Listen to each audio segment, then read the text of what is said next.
always into classic cars. So was my dad growing up, and I used to see back east these long lines of hot rods. And what are those cars? The shapes and the colors. It just had so much story and so much more heart than even the contemporary vehicles I was seeing then in the 70s.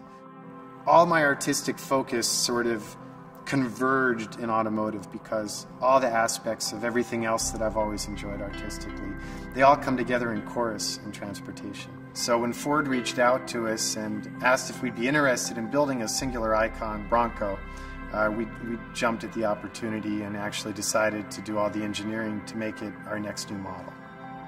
It starts out stupid simple. I mean, literally with a pad and a pencil, and we start walking the truck and really getting intimate with it, and our thoughts on the ideas of what we could reinvent and redesign. Well, anytime, as such a small company, when you take on such a task as this, we definitely need help. So it's really always about not just me and my team's skill set, but being able to really invite other companies or individuals to help us.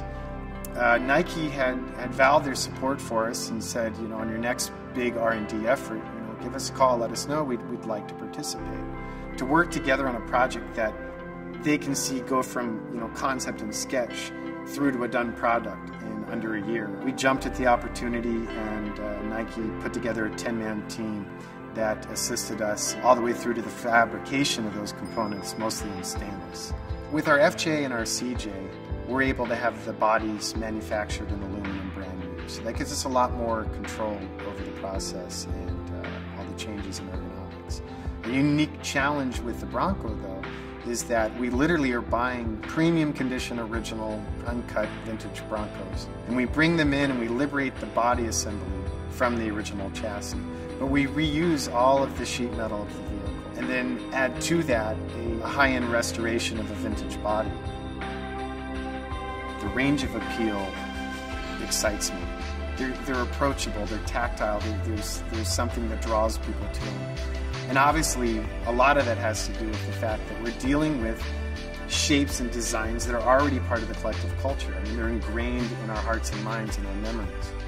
Everyone has some sort of life experience, and we've noticed with the Bronco that these seem to be even more deeply ingrained in everyone's history and life than the FJ or the CJ does. So there's this Americana aspect of the Bronco that just motivates, it excites people. We want to build stuff we're proud of. We want to build vehicles that we really see will last for decades. A revival of a classic industrial design that's just so missing from modern high-volume transportation. Design inspiration is really everywhere. There's so many interesting resources that just ripe to be rethought and revisited and reapplied.